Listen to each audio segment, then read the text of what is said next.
how to fix if there is a problem in selecting items on Samsung touchscreen problem in a Samsung device. So if you're facing touchscreen issues in Samsung Galaxy device, there are a couple of ways to check it.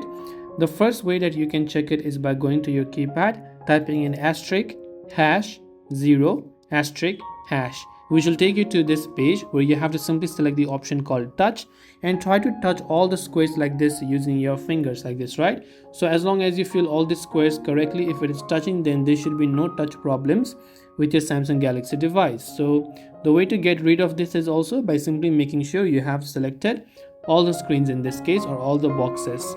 So hopefully that there wasn't any issue when you did that. Now the other things that you can do are actually quite simple. First, you can go to settings, then followed by display.